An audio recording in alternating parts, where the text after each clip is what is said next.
Capítulo 3. Paedim. A roda de uma carroça passa por cima dos meus dedos dos pés. Contenho um grito, mas não me incomodo em silenciar o palavrão direcionado ao comerciante distraído que está atropelando as pessoas do caminho afora. O dia está começando muito bem. Dormi mal essa noite, me revirando e me remexendo enquanto entrava e saía de pesadelos recorrentes. Imagens do meu pai morrendo enquanto a única coisa que eu podia fazer era segurar a sua mão. Eu subindo por uma chaminé até descobrir que o topo está tampado com tábuas. Adena, a última pessoa que me resta no mundo, sendo arrastada para longe de mim, gritando. Em algum momento entre os inúmeros pesadelos, Adena tentou sem sucesso me acordar, me sacudindo. Rolei para o lado com um gemido, tentando me agarrar a um pouquinho do sono abençoado que consegui roubar. Posso ser uma ladra, mas meu descanso é o que vive sendo roubado. Persistente por natureza, Adena mudou de estratégia, decidindo me bater com pedaços de tecido áspero até eu finalmente me render. O sol, preguiçoso como sempre, está se esforçando para espiar por cima das construções destruídas, envolvendo as alamedas dos larápios. Em sombras matinais, enquanto vou andando pelo calçamento de pedras irregular, à medida que a rua vai despertando com agitação e o barulho dos comerciantes pechinchando e dos mendigos implorando para qualquer um que olhe para eles.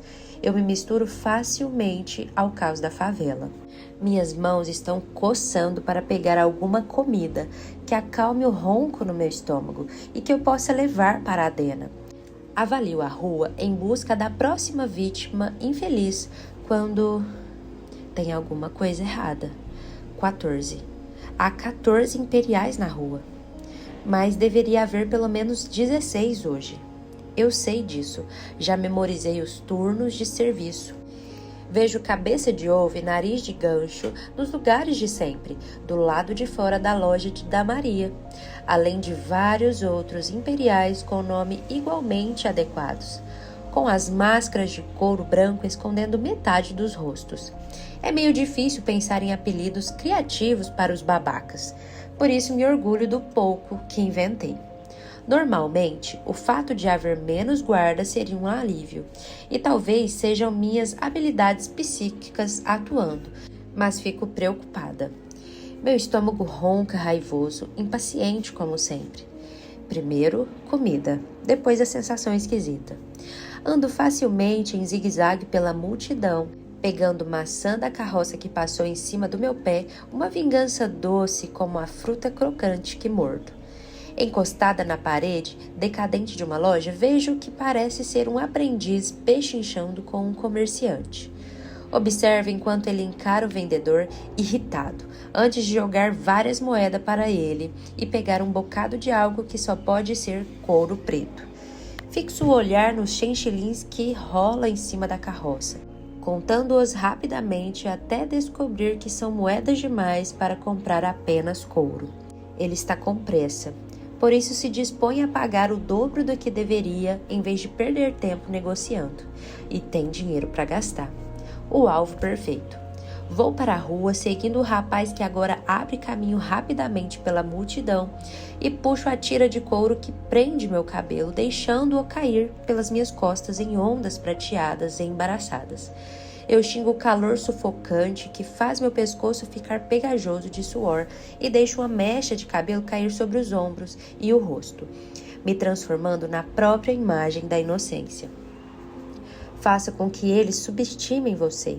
Faça com que não a percebam até que você queira ser vista. Faz tanto tempo que não escuto a voz de meu pai que o som suave das palavras ameaçam fugir da minha própria memória e morrer junto com ele. Esse pensamento se dissipa quando eu e o rapaz que persigo trombamos um no outro. Cambaleio tentando segurar o aprendiz desavisado enquanto me deixo cair. Agarrando a camisa dele com uma das mãos, enfio a outra no bolso do colete, onde vi pegar as moedas. Consigo sentir 6 xelins e resisto à ânsia de roubar todos antes de pegar apenas 3. A ganância não é um impulso que pode ser domado com facilidade, mas me obrigo a deixar as outras moedas, sabendo que ele provavelmente é esperto bastante para sentir a falta do peso no bolso se eu pegar todas. E não estou a fim de ser pega e acrescentar mais cicatrizes às minhas costas.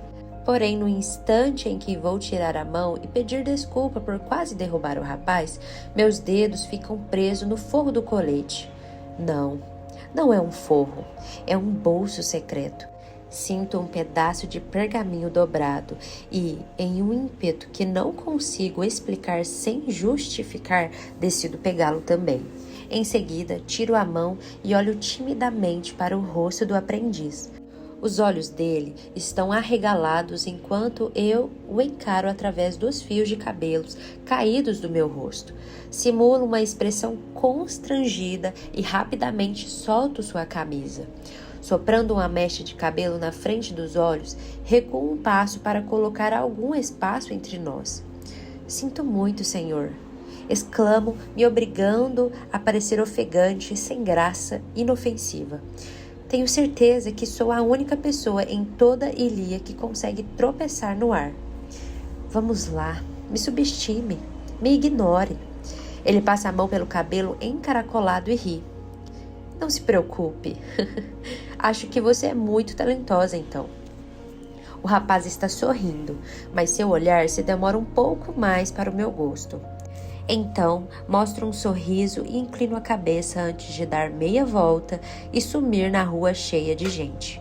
O cheiro açucarado de pão doce se espalha pela rua movimentada, enquanto passo pela loja de Maria e entro em um dos muitos becos que se ramificam da Alameda dos Larápios. O bilhete roubado fica úmido de suor, apertado na palma da minha mão. O que será que está escrito nesse pedacinho de papel para que ele precise ficar tão bem escondido?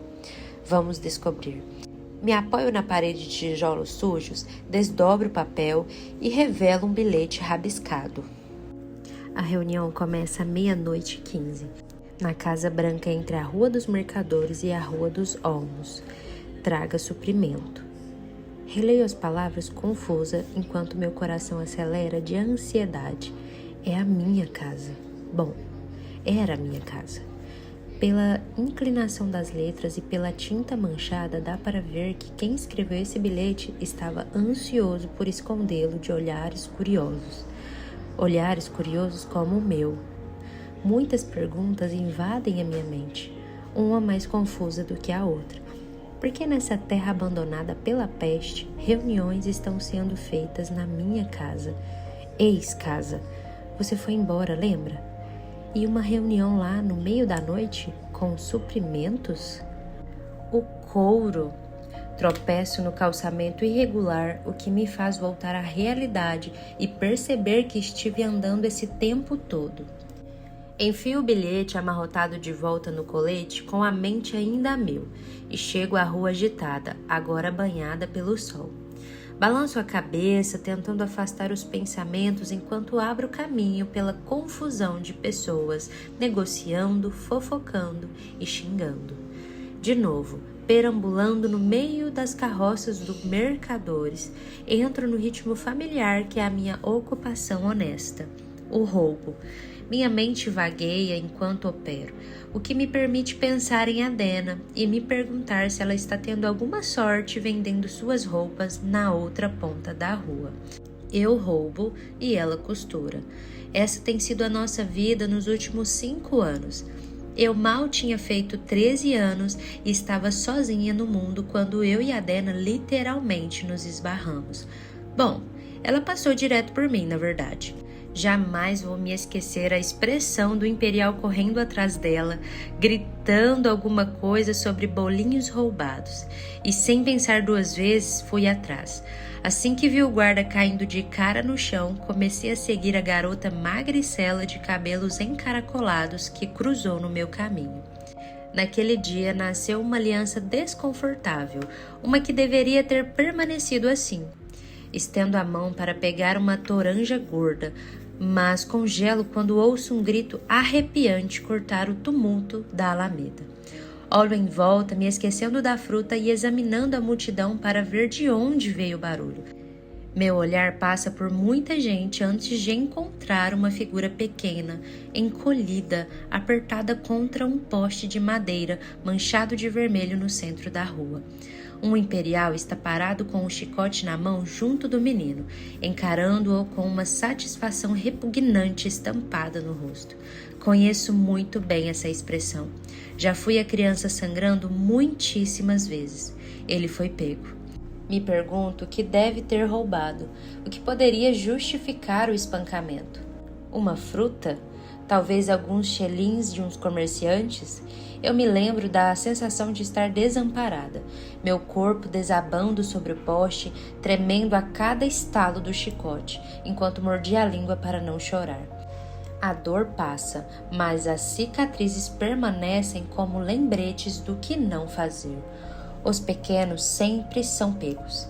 São necessitados demais, ainda não aprenderam a controlar a cobiça nem a conviver com a fome, o que faz deles alvos fáceis para os imperiais usarem como exemplo. Não há nada que você possa fazer por ele. Preciso repetir essas palavras mentalmente para garantir que os meus pés não me levem até o garoto.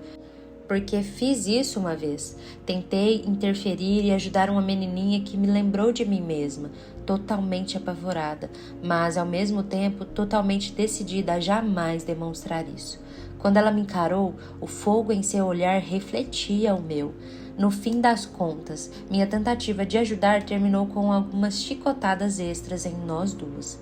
Faço uma careta e dou as costas para a cena horripilante, mas acabo trombando com o uniforme formal amarrotado e ergo o olhar para o imbecil que está vestindo. O imperial me olha de cima, com diversão brilhando nos olhos, cercado pela máscara branca. Mesmo aparentando ter pelo menos 10 anos a mais do que eu, com o cabelo loiro se espetando para todos os lados, ele se demora percorrendo preguiçosamente meu corpo com o olhar. Mordo a língua antes que possa dizer alguma coisa da qual ele provavelmente fará com que eu me arrependa. Os imperiais não são conhecidos por serem cavalheiros quando se trata de garotas, ou de qualquer pessoa, por sinal, e não pretendo descobrir se ele é uma exceção. Mil perdões, senhor. Acho que estou mais estabanada do que o normal. Digo, planejando minha escapada para o meio da multidão. A mão úmida do imperial envolve minha cintura e me faz girar de volta. Concentro cada molécula de força em ignorar o instinto de luta que implora para eu lhe dar uma joelhada na virilha e bater com a cabeça dele nas pedras do calçamento. Por que a pressa?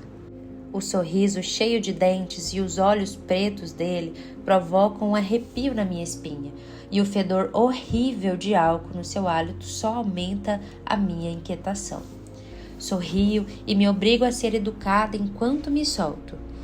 Estou tentando resolver umas coisas antes que a feira fique cheia demais. Só isso. Resmunga ele e espia com cetismo. Diga, qual é o seu poder, garota? Luto contra a ânsia de tensionar meu corpo enquanto ele continua rindo. Por decreto do rei, devo interrogar qualquer pessoa que eu sinta que deve ser interrogada. Ele adora estar no controle, ter poder. Sou uma trivial. Digo simplesmente declarando minha posição na estratificação social dos notáveis para provar que represento pouca ameaça e não sou uma fonte de preocupação para ele. Psíquica. Olho em seus olhos sombrios enquanto digo isso, desejando que o seu coração sombrio acredite em mim.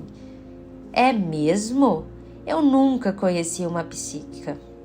O imperial dá um sorriso sinistro e um passo na minha direção, baixando a cabeça e soltando um bafo de álcool no meu rosto. Prove, então. Estou ficando bem cansada dessas exigências. Encaro o imperial me recusando a lhe dar a satisfação de achar que estou preocupada, ainda que minha pulsação acelerada prove o contrário. Estou sentindo raiva e arrependimento vindo de você. O senhor acabou de se separar da sua esposa. Bom, na verdade, ela o abandonou. A expressão de choque no rosto dele provoca um pequeno sorriso em meus lábios. E se quiser que eu seja específica, já que, bom, pediu para que eu provasse, ela o abandonou porque o Senhor... Paro no meio da frase, fechando os olhos com força e apertando os dedos nas têmporas, forjando uma apresentação convincente. O Senhor a traiu? Espere, estou captando outra coisa. Dou uma espiada no rosto dele, agora vermelho de fúria, enquanto continua esfregando as têmporas. O Senhor quer que ela volte, mas ela não quer. Já estou preparada para o tapa antes de sentir a ardência no rosto. O sangue voa da minha boca e eu mantenho a cabeça virada para longe enquanto ele rosna, o rosto próximo ao meu. Você é uma bruxa maldita! Isso sim, saia da minha frente, trivial! Dou meia volta e sorrio, com o sangue enchendo minha boca e pingando no queixo. Em seguida, me forço a cambalear de costa para esbarrar em uma carroça e pego um pedaço de tecido pendurado na borda. Viro-me rapidamente, apertando o pano contra o peito enquanto rasgo parte dele com os dentes para limpar o sangue da boca e do queixo. Vou usar parte do tecido como lenço e levar a sobra para a Dena. 2 coelhos com uma cajadada só. Enfiando o restante do tecido dentro da mochila, agora cheio de comida, moedas e outras coisas roubadas, volto para o forte, o tempo todo repassando mentalmente os últimos 5 minutos. Não foi difícil decifrar o Imperial. E assim que o fiz, soube que ele me daria um tapa e me mandaria embora. Não foi a primeira vez em que deixo isso acontecer. E provar minhas habilidades psíquicas não foi nem um pouco difícil, considerando que as evidências estavam praticamente estampadas na testa do sujeito. A fina linha bronzeada do dedo anelar vazio foi a minha primeira pista de que ele já fora casado. Em seguida, notei que ele tinha passado a aliança para outra mão, em vez de vendê-la, revelando que ainda gosta da ex-mulher e que provavelmente ainda sente falta dela. O cabelo desgrenhado, o uniforme amarrotado e o hálito de uísque só enfatizaram que ele com certeza é um homem que mora sozinho, sem esposa que o deixe apresentável. Os homens provavelmente seriam um instinto sem as mulheres para cuidar deles. Quanto à parte da traição, bom, foi mais um palpite baseado no modo como olhou para mim, além da reputação espetacular que os imperiais criaram para si. Sem dúvida, minha suposição acertou o alvo, provocando tapa. O sol do meio-dia me golpeia enquanto volto ao forte para almoçar com a Dena, como sempre. Demoro um pouco perambulando pela alameda, comendo uma maçã enquanto a fome corrói meu estômago. O cheiro salgado de peixe secando no sol acima das carroças dos comerciantes paira no ar. Crianças correm pela rua, rindo e perseguindo umas às outras. O som de vozes negociando e xingando é como música para os meus ouvidos, uma que conheço muito bem. Uma faixa grande e colorida atrai meu olhar, começando a ser erguida pela rua lotada, pendurada entre 2 lojas por um largatixa. O sujeito escala a parede como se tivesse cola nas mãos e nos pés, o que lhe permite subir facilmente pela fachada lisa. Enquanto ele amarra a corda que prende a faixa, volto a atenção para as palavras escritas no pano verde em letras grandes e pretas. A 6ª edição das Provas do Expurgo irá começar. Lembre-se do expurgo, agradeça a peste, honre ao seu reino, a sua família e a ti mesmo. Você pode ser o próximo notável, vitorioso. Solto uma risada de escárnio, quase engasgando com um pedaço de maçã. Ainda que as provas do expurgo não sejam uma coisa da qual se deva achar graça, não consigo deixar de julgar cômico que sejam consideradas uma comemoração. Em homenagem ao grande expurgo que aconteceu há mais de 3 décadas. As provas foram criadas para demonstrar as habilidades sobrenaturais das pessoas e trazer honra ao único reino notável. Eu não diria que assassinar pessoas inocentes traz alguma honra para mim, para o meu reino ou para a minha família. Não que me reste uma família para honrar. E, no entanto, a cada 5 anos, jovens notáveis são escolhidos para competir e o vencedor leva a glória e xelim suficiente para construir o próprio castelo aconchegante e superar os traumas provocados pelas provas. Mas a parte que me deixa tremendo de raiva e de tanto rir é que os notáveis inferiores, com habilidades defensivas e triviais, são levados a acreditar que têm chance para ganhar as provas deturpadas. Fico subitamente entorpecida observando rostos empolgados ao redor, todos se aglomerando embaixo da faixa, rindo e apontando. Somos os primeiros a morrer. Os notáveis que competem não são escolhidos. Eles nascem com esse destino. São sempre os de sangue real ou de status mais elevados na escala de poder. Examina a multidão observando os rostos sorridentes de triviais que serão atirados nas provas apenas por entretenimento depois que o rei permitir escolher quem gostaríamos que nos representasse. Ainda que o rei insista em dizer que o assassinato de notáveis na arena é condenável, não é segredo que a própria morte é uma participante das provas. Adolescentes morrendo parecem tornar as coisas excepcionalmente mais divertidas, e se os notáveis não executarem a matança, o rei mexerá seus pauzinhos. Abro caminho pela multidão, cada um falando mais alto que o outro sobre quem vai representar a Alameda dos Larápios e o que farão com o dinheiro do prêmio. Em toda a minha vida, houve pouquíssimas vezes em que deixei de invejar os notáveis, mas ao considerar a perspectiva de competir nas provas do expurgo, nunca me senti tão grata por ser uma ninguém e não ter qualquer importância, completamente comum.